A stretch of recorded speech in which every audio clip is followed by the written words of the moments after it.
शुरुआत करते हैं समाजशास्त्र के इस वायरल मॉडल पेपर के जरिए। बहुविकल्पीय क्वेश्चन हम लोग पिछली वीडियो में कवर कर चुके थे। कुछ इंपॉर्टेंट क्वेश्चन थे जो पिछले सालों में पूछे गए हैं। आप इन क्वेश्चन को जरूर तैयार करिएगा। पिछली वीडियो में मैंने अच्छे तरीके से समझाया है और इसका उत्तर भी आपको देखने को यहाँ पे मिल जाएगा। फिर पिछली वीडियो में हम लोगों ने अच्छे तरीके से अच्छे तरीके से मैंने याद भी करवा दिया था वीडियो में ही अति लघुत्तरीय प्रश्न के सारे उत्तर। तो आप उस वीडियो को नहीं देखे हैं, वीडियो को देख सकते हैं। उत्तर भी आपको देखने को इसमें मिल जाएगा। जब आपको पीडीएफ मिलेगा तो आसानी से आप इसे रिवीजन कर सकते हैं। आज हम लोग बात करने वाले हैं यहाँ पे लघुत्तरीय प्रश्न। यहाँ पे जो आपको नंबर मिलेगा वो 6 नंबर मिलेगा और काफ़ी इंपॉर्टेंट होगा। लघुत्तरीय प्रश्न कितने पेज में लिखेंगे, किस प्रकार से आंसर लिखेंगे कि 6 में 6 नंबर मिलेगा, आइए जानते हैं पूरा डिटेल में इस वीडियो में। सबसे पहले जो लघुत्तरीय प्रश्न है ये मान के चलिए कम से कम आपको एक पेज में आंसर तो देना ही देना है। ये मैं कम से कम बता रहा हूँ और ज़्यादा से ज़्यादा आपको 2 पेज में आंसर देना है। ठीक है, 1 से लेकर 2 पेज में आप पूरा आंसर दे देंगे तो आपका पूरा का पूरा नंबर मिलेगा। अब सवाल यहाँ पे एक पॉइंट और ध्यान रखेंगे, जैसे क्वेश्चन पूछा गया है वैसे ही उत्तर देने की कोशिश करेंगे तब जाके पूरा नंबर मिलेगा। जैसे यहाँ पे देखिए पूछा गया है क्षेत्रवाद क्या है, तो सबसे पहले आप जब अपना उत्तर लिखेंगे कॉपी में तो सबसे पहले आप हेडिंग डालेंगे क्षेत्रवाद। ठीक है, लिखेंगे क्षेत्रवाद और इसके बारे में जो है आप बताएंगे क्षेत्रवाद क्या होता है। चलिए इसका उत्तर दिखाते हैं, फिर आपको आसानी से समझ आएगा कि जो है इसका उत्तर हम कैसे लिख सकते हैं। यहाँ पे आप देख पाएंगे क्षेत्रवाद मैंने यहाँ पे हेडिंग डाल दिया है और इसके बारे में जो है आप यहाँ पे लिखेंगे। जैसे क्षेत्रवाद का अर्थ है जब लोग अपने राज्य, क्षेत्र या भाषा के आधार पर अलग पहचान की भावना रखते हैं और अपने क्षेत्र के हित को पूरा देश से ऊपर मानते हैं तो ऐसे राष्ट्रीय एकता को खतरा बन जाता है। अब यहाँ पे क्षेत्रवाद क्या है एक एग्जाम्पल से समझते हैं। मान लीजिए कोई एक क्षेत्र ए है, कोई एक क्षेत्र बी है, ठीक है, कोई एक क्षेत्र सी है, इस प्रकार से मान लेते हैं। अब यहाँ पे अगर ए क्षेत्र वाले के लोग अगर सोचे कि हमारी जो संस्कृति है, हमारे जो धर्म है, हमारा जो भाषा है वो सबसे ऊपर है, सबसे आगे है। बी क्षेत्र वाला कहेगा हमारा जो क्षेत्र है वो सबसे नंबर 1 है। ठीक है, सी वाला कहेगा वो क्षेत्र सबसे हमारा आगे, वो नंबर 1 है। तो इस प्रकार से अलग अलग क्षेत्र वाले अपने अपने क्षेत्र को नंबर 1 मान रहे हैं, अपने अपने क्षेत्र को सर्वश्रेष्ठ मान रहे हैं। तो ये जो भावना है लोगों के अंदर, इसी भावना को क्षेत्रवाद कहते हैं। अब यहाँ पे कोई आप स्टेट फिट कर दीजिए, जैसे कि मान लीजिए ये यूपी के लोग हैं, ठीक है, ये बिहार के लोग हैं, ये महाराष्ट्र के लोग हैं। ठीक है, अब इस प्रकार से अलग अलग राज्य के लोग अपने अपने क्षेत्र को सर्वश्रेष्ठ समझने लगे तो इस भावना को जो है क्षेत्रवाद कहा जाता है। लेकिन ये भावना जो है, जो विचार जो है, ये राष्ट्रीय एकता के लिए खतरा भी बन सकता है। तो आपको सिंपल भाषा में लिखना कि क्षेत्रवाद क्या होता है। आई होप आपको समझ में आ चुका होगा। अब यहाँ पे एक काम और कर सकते हैं, यहाँ पे आप उदाहरण के तौर पे या जैसे के तौर पे या फिर एग्जाम्पल के तौर पे आप यहाँ पे फिगर बना सकते हैं, डायग्राम बना सकते हैं। पूरा नंबर दोस्तों आपको मिलेगा। देखिए ध्यान रखिएगा, जब तक आप अपने कॉपी में कुछ अलग नहीं करोगे ना आपको नंबर नहीं मिलेगा। इसीलिए आप अलग करिए। अगर आप शॉर्ट वीडियो रील्स देखते होंगे तो शॉर्ट वीडियो रील्स वायरल किसका होता है, जिसके वीडियो या गाने में कुछ अलग होता है, कुछ अलग एक्टिविटीज होती है, उसका वायरल हो जाता है। तो आपको नंबर ज़्यादा तब मिलेगा जब आपकी कॉपी कुछ अलग रहेगी। ठीक है, अलग का मतलब आप इसको लिखिए, छोटा सा डायग्राम बना दिए, समझा दीजिए, कुछ यूनिक रहेगा। ठीक है, इस प्रकार से। अब आइए आगे देखते हैं इसका अगला। अब यहाँ पे इसको नियंत्रण करने का सुझाव दीजिए। तो यहाँ पे जो पूछा गया था कि इसके नियंत्रण करने का क्या सुझाव है, तो आप यहाँ पे फिर से एक नया हेडिंग डालेंगे। ठीक है, और फिर इसके बारे में आप लिखेंगे। जैसे देखिए सभी क्षेत्रों का समान विकास किया जाए। जैसे मान लीजिए ज़्यादातर यूपी बिहार के लोग जो है, यूपी बिहार के लोग ज़्यादा जाते हैं बाहर कमाने। ठीक है, क्योंकि यूपी बिहार में ज़्यादा फैक्ट्रियाँ नहीं है, ज़्यादा रोजगार नहीं मिलते हैं, तो लोग इसीलिए रोजगार पाने के लिए बाहर जाते हैं। अगर यूपी बिहार के लोगों को रोजगार उनके जिले में, उनके क्षेत्र में ही मिल जाए तो क्या वो बाहर जाएंगे? बाहर नहीं जाएंगे। जब बाहर नहीं जाएंगे तो अपने क्षेत्र का वो विकास करेंगे। जब अपने क्षेत्र का विकास करेंगे तो सबका समान विकास होगा। भाई अपना अपना सब विकास करेंगे, अपना अपना सब जो है प्रगति करेंगे तो कोई दिक्कत ही नहीं होगी, कोई ऊंच नीच नहीं होगा, कोई अमीरी गरीबी नहीं होगी। जब सब लोग बराबर रहेंगे तो कोई दिक्कत ही नहीं होगी। ठीक है, अगर मान लो कि 5 लोग हैं, 5 5 लोग हैं और पांचों लोग की जेब में 50-50 हज़ार है। अगर 50-50 हज़ार पांचों लोग की जेब में है तो क्या यहाँ पे असमानता है कि समानता है? आपका जवाब होगा समानता है, मतलब सब लोग समान हैं, सबके जेब में 50-50 हज़ार रुपये हैं। इसका मतलब ये है कि सब अपना अपना विकास कर सकते हैं। लेकिन ऐसा नहीं होता है। ऐसा होता है कि किसी के 50 हज़ार हैं तो किसी के 5 रुपये हैं, किसी के 50 रुपये हैं तो किसी के 100 रुपये हैं, ऐसा होता है। तो ये समानता जो है कहीं न कहीं नहीं होती है, ये असमानता होती है। तो इस प्रकार से पहला पॉइंट समझ में आ चुका होगा। आगे देखिए, क्षेत्रीय असमानताओं को दूर करना। बहुत सारे असमानताएं होती है। असमानताओं का मतलब ये होता है, लोग भाषा के आधार पर अपने क्षेत्र को अलग मानते हैं, लोग धर्म के नाम पर अपने क्षेत्र को अलग मानते हैं, लोग जो है जाति के नाम पर अपने क्षेत्र को अलग मानते हैं, अपने संस्कृति के नाम पे। तो जो ये असमानता है इसी को दूर करना है। अगर ये दूर हो जाता है तो क्षेत्रवाद की जो भावना है, जो विचार है, वो खत्म हो जाएगी। सिंपल, ठीक है। आराम से दोस्तों समझ के अपने भाषा में आप लिखेंगे ना तो आपको पूरा बेहतरीन नंबर मिलेगा। बस समझने का प्रयास करिएगा यहाँ पे।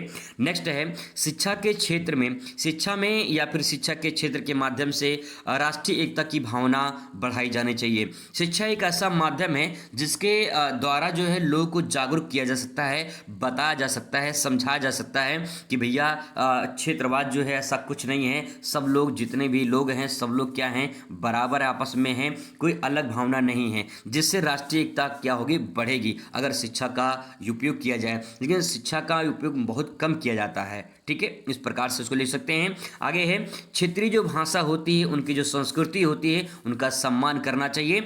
चाहे कोई भी क्षेत्र हो, चाहे कोई भी स्टेट हो, चाहे कोई भी जिला हो, चाहे कोई भी जाति हो, चाहे कोई भी धर्म हो, सभी धर्म की जो भाषाएं हैं, सभी धर्म की जो संस्कृति हैं, या सभी क्षेत्र की जो संस्कृति भाषाएं हैं, उनका सबको सम्मान करना चाहिए। किसी को ऊंचा नीचा नहीं दिखाना चाहिए, किसी को जो है तुच्छहीन भावना से नहीं देखना चाहिए, सबको सम्मान देना चाहिए और सबको समान समझना चाहिए। अगर सम्मान देते हैं और समान समझते हैं तो कभी क्षेत्रवाद की भावना नहीं आएगी। आई होप दोस्तों आपको समझ में आया होगा ये क्वेश्चन। बात करते हैं अगले क्वेश्चन पर। अगला क्वेश्चन है, भारत में भूमि सुधारों को संक्षिप्त वर्णन करना है। देखिए क्वेश्चन पहले देखिए, लिखा है भूमि सुधार। भाई अगर मैं कह रहा हूं कि आप जो है पहले अपने आप को सुधार लीजिए, तो अपने आप को सुधारने का मतलब क्या, आपके अंदर कोई कमी होगी, कोई बुराई होगी, आप उसको सुधार लीजिए। तो जैसे आप अपने आप को सुधारोगे वैसे ही यहाँ पे भूमि को सुधारना है, यानी जमीन को सुधारना है। कुछ तो कमियां रही होंगी जमीन में, जैसे मान लीजिए कोई बंजर भूमि पड़ी हुई है, कितने सालों से पड़ी हुई है, लेकिन अगर उस बंजर भूमि को सुधार लिया जाए, सुधारने का मतलब क्या है, उसको जुताई किया जाए, उस पर खेती किया जाए, उस पर फसल उगाया जाए। तो अगर फसल उगाया जाए, खेती किया जाएगा, तो कहने का मतलब भूमि सुधार हो गया। तो वही चीज़ यहाँ बताना है कि भूमि सुधार क्या है, उसके बारे में संक्षिप्त वर्णन करना है। वर्णन का मतलब भैया बारे में बताओ कि कैसे भूमि सुधरेगा, है ना, इस प्रकार से।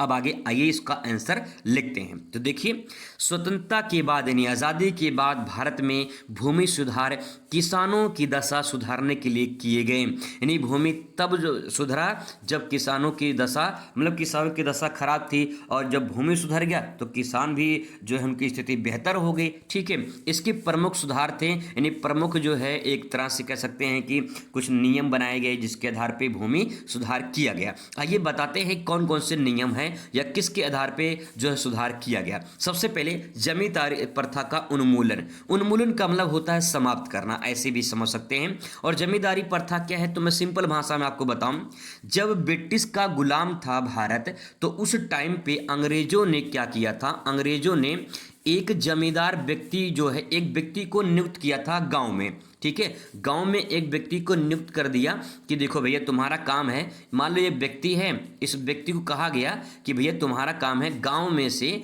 जितने भी व्यक्ति खेती करते हैं उन खेती का कुछ हिस्सा तुम अपने पास रखोगे, ठीक है। जमींदार से इससे कहा गया, इस व्यक्ति से कहा गया कि जो तुम कृषि में जो भी उत्पादन होता है उसका कुछ हिस्सा अपने पास रखोगे और उसका कुछ हिस्सा हमको दोगे, यानी अंग्रेज को दोगे, ठीक है।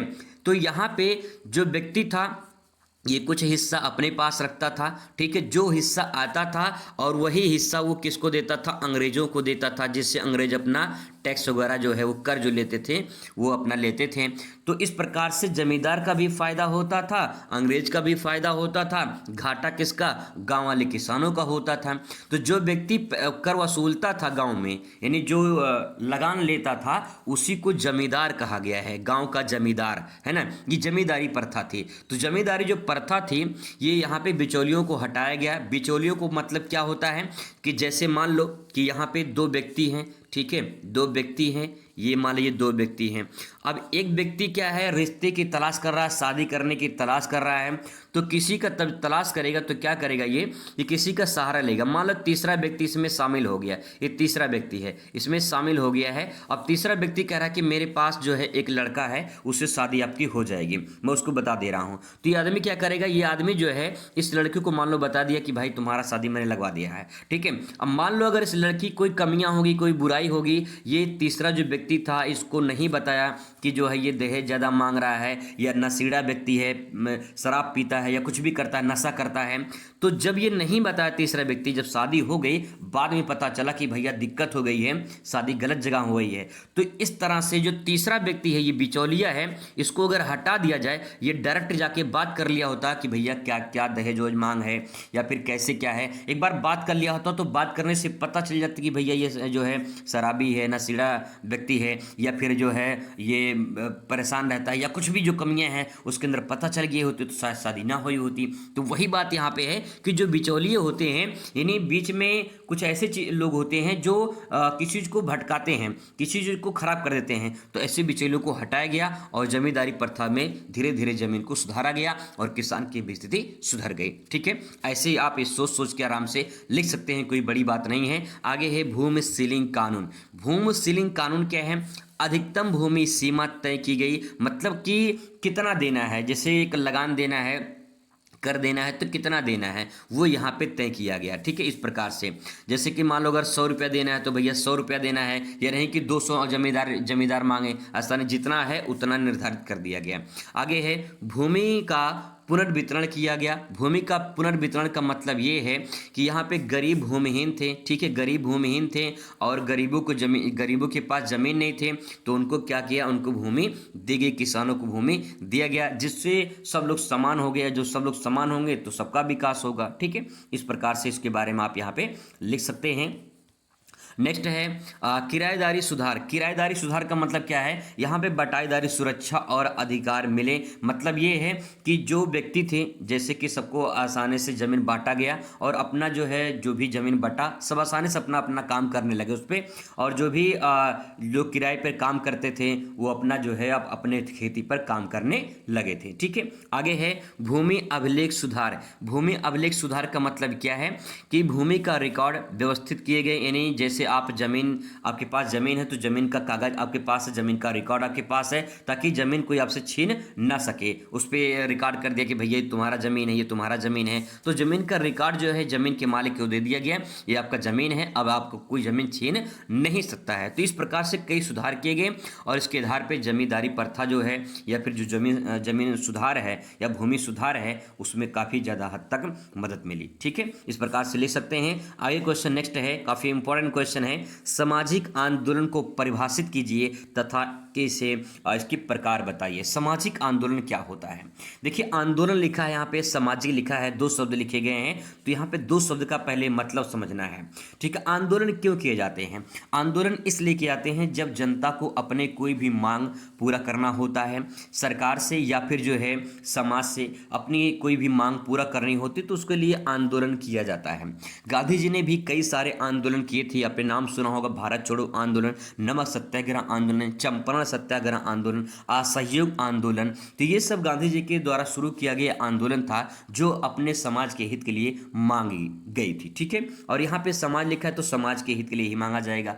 आगे अब इसकी परिभाषा लिखते हैं, तो आइए जानते हैं परिभाषा कैसे लिख सकते हैं। सामाजिक आंदोलन वह संगठित प्रयास है। क्या है? संगठित प्रयास है। संगठित का मतलब समूह में, गुट में, अकेला कोई आंदोलन नहीं करता है, ध्यान रखिएगा। इसीलिए यहाँ पे सेंटेंस लिखा गया है संगठित प्रयास, मतलब सब लोग मिलकर प्रयास करेंगे। सामाजिक आंदोलन ऐसे ही होता है, सब लोग मिलकर प्रयास करते हैं, अकेला कोई व्यक्ति नहीं होता है। तो ये क्या है, संगठित प्रयास है जिसमें लोग किसी सामाजिक परिवर्तन या सुधार के एकजुट होकर कार्य करते हैं। ठीक है, क्या करते हैं, सभी लोग क्या होते हैं, एकजुट होकर वो काम करते हैं जिससे सामाजिक परिवर्तन होने वाला है। आगे देखिए, इसका उद्देश्य समाज में न्याय, समानता और सुधार लाना होता है। सामाजिक आंदोलन क्यों होता है, गांधी जी ने आंदोलन क्यों किया था, क्योंकि उनको न्याय चाहिए था, लोगों में समानता चाहिए था, लोगों में सुधार चाहिए था, इसीलिए गांधी जी ने आंदोलन किया था। ठीक है, अब यहाँ पे बात करते हैं कि कितने प्रकार के आंदोलन होते हैं। तो यहाँ पे देखिए, पहला होता है सुधारवादी आंदोलन। सुधारवादी आंदोलन का मतलब क्या है, जैसे आर्य समाज है, ब्रह्म समाज है, ये सब समाज में सुधार लाए थे। इन्हीं सुधार के कारण इसे सुधारवादी आंदोलन के नाम से जाना जाता है। कमेंट करके जरूर बताइए कि आर्य समाज और ब्रह्म समाज की स्थापना किसने की थी, क्योंकि ये यहाँ से क्वेश्चन पूछ सकता है, तो ध्यान रखेंगे। नेक्स्ट है क्रांतिकारी आंदोलन क्या होता है। क्रांतिकारी आंदोलन वो होता है जो समाज में या समाज की व्यवस्था को पूरी तरह बदलना चाहते हैं, उसे क्रांतिकारी योजना या क्रांतिकारी आंदोलन के नाम से जाना जाता है। मतलब बहुत बड़े स्तर पे बदलाव चाहिए, बहुत ज़्यादा यहाँ पे भ्रष्टाचार हो चुका है, तो ऐसी आंदोलन को क्रांतिकारी आंदोलन के नाम से जाना जाता है।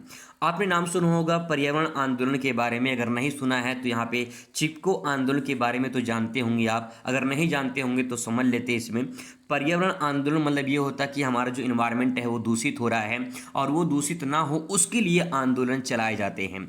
जैसे कि तौर पे यहाँ पे बात करें चिपको आंदोलन। चिपको आंदोलन जो है वो सुंदरलाल बहुगुणा ने चलाया था उत्तराखंड में। और यहाँ पे क्या हो रहा था कि जो पेड़ थे ब्रिटिश काल में पेड़ों को काटे जा रहे थे, इन पेड़ को बचाने के लिए इस पेड़ से लोग चिपक जा रहे थे, ताकि और जो है उन्होंने एक नारा दिया था कि पहले हमें काटो फिर पेड़ को काटो। तो उसी पेड़ से चिपकने की सुरक्षा, मतलब चिपक कर पेड़ों को सुरक्षा किए थे, पेड़ों को बचाए थे, और यही प्रक्रिया चिपको आंदोलन के नाम से जानी जाती है। तो इसे कहते हैं पर्यावरणीय आंदोलन। ठीक है, नेक्स्ट यहाँ पे है महिला आंदोलन। महिला के अधिकारों को लिए महिला के जो अधिकार हैं या फिर महिला संबंधित सुरक्षा जो है उसके लिए आंदोलन महिलाओं के द्वारा या फिर समाज के द्वारा किए जाते हैं। ऐसे आंदोलन को महिला आंदोलन के नाम से जाना जाता है। ठीक है, आई होप आपको समझ में आया होगा। बात करते हैं नेक्स्ट क्वेश्चन पर, काफ़ी इंपॉर्टेंट है, जाति और वर्ग क्या होता है। जाति और वर्ग क्या होता है, अगर मैं आपको बिना पढ़े पहले समझाऊं तो बस आप पहले इतना समझ लीजिए। भारत में सबसे बड़ी जो प्रथा है वो जाति प्रथा है, बड़ी खतरनाक प्रथा है जाति प्रथा, और ये चल रही है, इसीलिए जो चल रही है उसी को वाद कहा जाता है। तो ये क्या है, जातिवाद है। ठीक है, वाद सेंटेंस लग गया, इसका मतलब क्या है, ये कंटिन्यू भैया आज से नहीं सदियों से चल रहा है और आगे कहाँ चलेगा ये अभी तक कुछ पता नहीं है। तो ये जातिवाद है। जातिवाद का मतलब क्या है, हर इंसान की जाति है, आप भी किसी न किसी जाति में होंगे। तो जाति क्या होती है, वो जन्म पर आधारित होती है। पहला पॉइंट, जाति जन्म पर आधारित होती है। जो बच्चा जिस जाति में जन्म ले लिया उसकी जाति जो है वो उसी बच्चे के साथ में जुड़ जाती है। तो जन्म लेते ही बच्चे की जाति पड़ गई कि भैया इस जाति में ये बच्चा पैदा हुआ है। तो जाति क्या होती है, जन्म पर आधारित होती है। लेकिन जो वर्ग होता है वो वर्ग आपके एक आर्थिक स्थिति पर आधारित होता है। जैसे मान लेते हैं आपके स्कूल में कोई प्रतियोगिता हुआ, ठीक है, कोई प्रतियोगिता हुआ तो कोई जो है प्रथम पे आएगा, कोई द्वितीय पे आएगा, कोई तृतीय पे आएगा। ठीक है, अब यहाँ पे देखिए, यहाँ पे तीनों बच्चे हैं, मान लीजिए कोई ए जाति का है, कोई बी जाति का है, कोई सी जाति का है। मैं यहाँ पे किसी जाति का नाम नहीं लेना चाहता क्योंकि यहाँ पे जातिवाद हो जाएगा, तो इसीलिए मैंने यहाँ पे उदाहरण के तौर पे ए जाति मान लेते हैं, बी जाति मान लेते हैं, सी जाति मान लेते हैं। अब किसी कोई दिक्कत नहीं होगी। ठीक है, अब यहाँ पे अगर बात करें इसकी, तो जो ए जाति का है मान लेते हैं, ये अपने ही जाति के आधार पे अपने वर्ग को प्राप्त किया है, यानी प्रथम वर्ग है, इसका द्वितीय वर्ग है, इसका तृतीय वर्ग है। यहाँ पे कोई जाति नहीं है, यहाँ पे वर्ग है, यानी वर्ग क्या है, अर्जित किया जा सकता है। मान लेते हैं कि जो है ए वाला जाति, जो ये वर्ग है, जो ए जाति है, ये निम्न जाति का है या निम्न श्रेणी में आता है, निम्न जाति में आता है। तो यहाँ पे जो ए जाति है वो अपने आधार पे उच्च वर्ग को प्राप्त किया है, ये उच्च वर्ग हो गया कि भाई प्रथम स्थान पे आया है, उच्च वर्ग को प्राप्त किया है।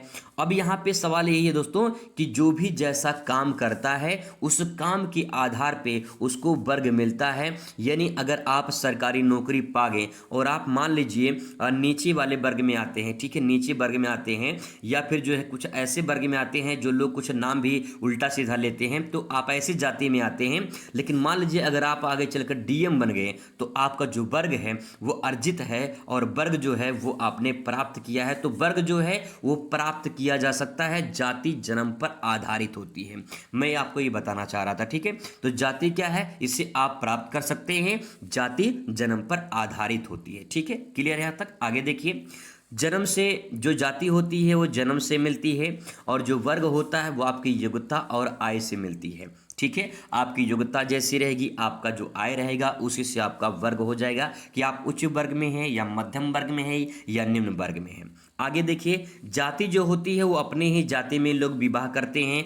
वर्ग जो होता है वो वर्ग में किसी वर्ग में संभव हो सकता है। मतलब क्या है, मतलब ये है कि जैसे पढ़ लिख के लोग नौकरी पा जाते हैं तो किसी भी अपने वर्ग में शादी कर लेते हैं, किसी भी धर्म में किसी भी जाति में कोई दिक्कत नहीं होता है, क्योंकि उनका वो वर्ग उस श्रेणी में आ चुका है। यानी अगर वो पैसे वाले हैं तो भैया पैसे वाले हैं, किसी भी जाति में किसी भी धर्म में कर सकते हैं, कोई दिक्कत नहीं है। लेकिन गरीब आदमी बेचारा अगर शादी करना दूसरे धर्म में जाएगा, दूसरे जाति में जाएगा ना, तो समाज उसे जीने नहीं देगी भैया, ये सिंपल सी बात है, ठीक है। तो वर्ग में इस प्रकार से आप इस 2 पॉइंट समझ सकते हैं। यहाँ पे जाति की बात करें तो जाति में जैसे ब्राह्मण होते हैं, क्षत्रिय होते हैं, वैश्य होते हैं। वर्ग जो होता है, वर्ग गरीब वर्ग होता है, मध्यम वर्ग होता है, अमीर वर्ग होता है। तो आप किस वर्ग में आते हैं ये आप प्राप्त कर सकते हैं। आप अमीर वर्ग भी प्राप्त कर सकते हैं, मध्यम वर्ग प्राप्त कर सकते हैं, गरीबी में तो आप लोग है ही हैं। मतलब आप लोग क्या, हम सब तो गरीबी के श्रेणी में आते ही हैं। कुछ लोग हैं जो अमीर की श्रेणी में होंगे, ठीक है। चलिए क्वेश्चन नंबर नेक्स्ट यहाँ पे देखते हैं। क्वेश्चन है भैया, क्वेश्चन बहुत ही इंपॉर्टेंट है कि भारत में सांस्कृतिक विविधता पर संक्षिप्त टिप्पणी लिखिए। टिप्पणी करना है आपको, जैसे लोग कहते हैं ना किसी पर टिप्पणी कर दिया, क्यों टिप्पणी करना बार बार किसी पे। आइए हम जानते हैं संस्कृति विविधता क्या होती है और इस पर टिप्पणी करते हैं। इस पर टिप्पणी करने में मजा आएगा। दूसरे पे उल्टा सीधा कमेंट करने से अच्छा है कि आप दूसरे चीज पे फालतू बकवास करने से अच्छा है कि आप संस्कृति विविधता पर टिप्पणी करिए। यहाँ पे दम हो तो टिप्पणी करके दिखाइए कि क्या लिख सकते हैं कॉपी में। आइए जानते हैं क्या लिख सकते हैं। देखिए लिखा सांस्कृतिक और विविधता, 2 शब्द हैं, दोनों शब्द अलग अलग हैं, समझने का प्रयास करेंगे। किसी भी क्षेत्र में, किसी भी देश में कोई भी अपनी एक संस्कृति होती है, सबकी संस्कृति होती है, सबकी अपना रीति रिवाज भाषा होते हैं। विविधता का मतलब होता है भिन्नता। जब किसी भी देश में भिन्नता या विविधता या संस्कृति संबंधी अलग अलग विविधता पाई जाए या भिन्नता पाई जाए तो इसे सांस्कृतिक विविधता कहते हैं और भारत उसका सबसे बड़ा उदाहरण है।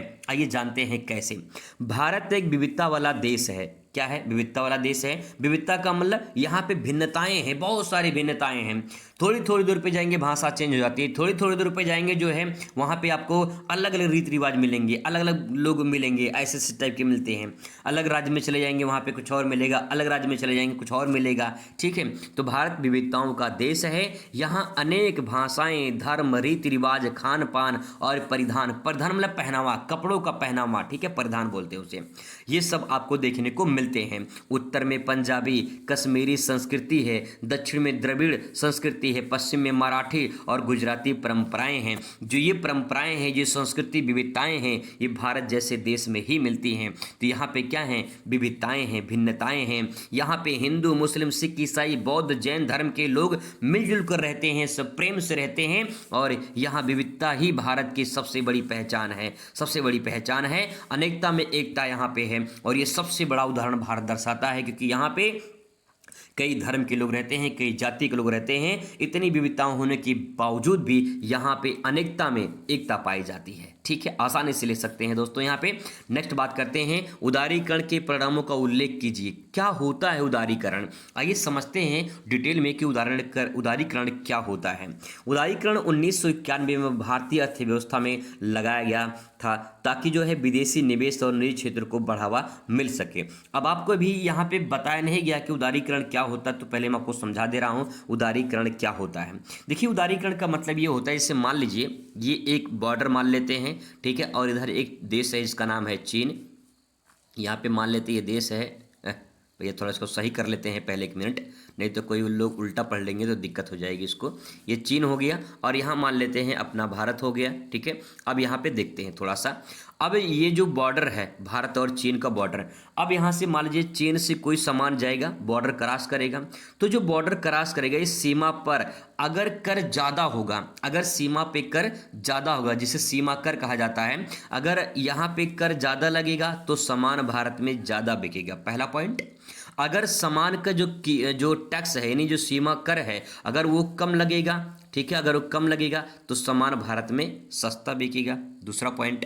अब यहाँ पे अगर ज़्यादा होगा, यहाँ प्लस का मतलब ज़्यादा होगा, यहाँ माइनस का मतलब कम होगा, तो आप समझ गए होंगे कि कम होगा तो सस्ता बिकेगा, भाई टैक्स ज़्यादा होगा तो सामान महंगा हो जाएगा। अगर उदारीकरण का मतलब ये होता है कि अगर टैक्स को कम कर दिया जाए या छूट दे दिया जाए, कोई कर ना लगाया जाए, तो इस प्रक्रिया को उदारीकरण कहा जाता है। सिंपल है, ठीक है भैया।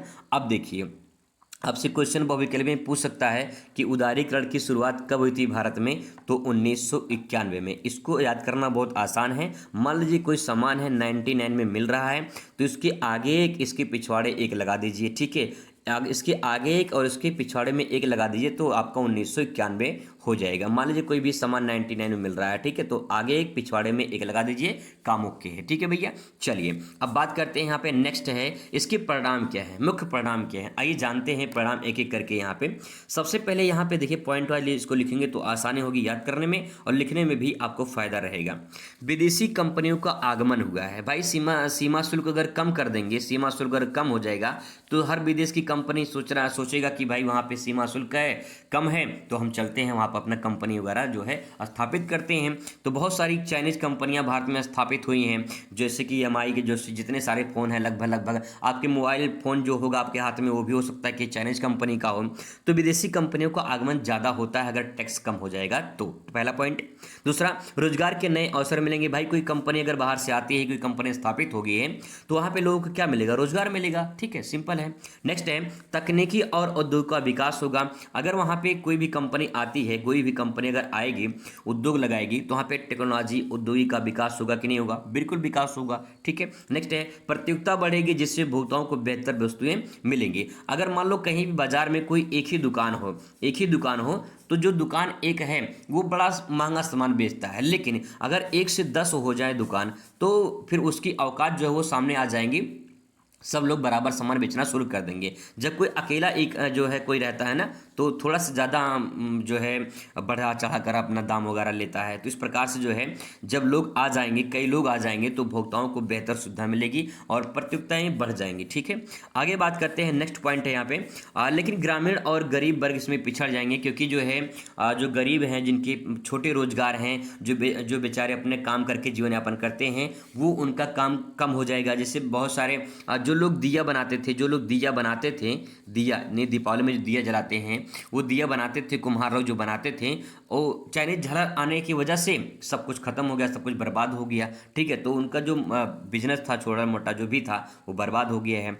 आय की असमानता बढ़ जाएगी, भाई कोई ज़्यादा अमीर हो जाएगा, कोई ज़्यादा गरीब हो जाएगा, ठीक है। इस प्रकार उदारीकरण ने भारत की अर्थव्यवस्था को खोला है और चुनौतियों को भी दी है, ठीक है, इस प्रकार से। अब दोस्तों यहाँ पे आता है दीर्घ उत्तरीय प्रश्न आप यहाँ पे देख पाएंगे। कुछ इंपॉर्टेंट क्वेश्चन यहाँ पे है। स्वतंत्र भारत में महिला आंदोलन का वर्णन कीजिए। अगर आपको ये नहीं आता है तो आप दहेज प्रथा के बारे में लिख सकते हैं। दहेज प्रथा क्या है, समाज में इसके दुष्परिणामों को बताइए।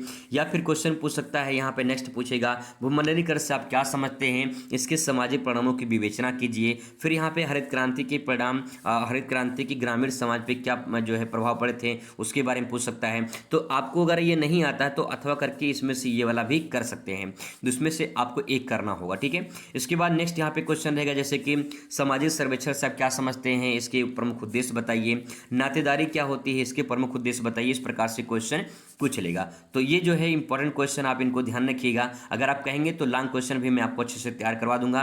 कमेंट करके बताइएगा कि आपको वीडियो कैसा लगा। मुलाकात करते हैं नेक्स्ट वीडियो में। Thanks for watching.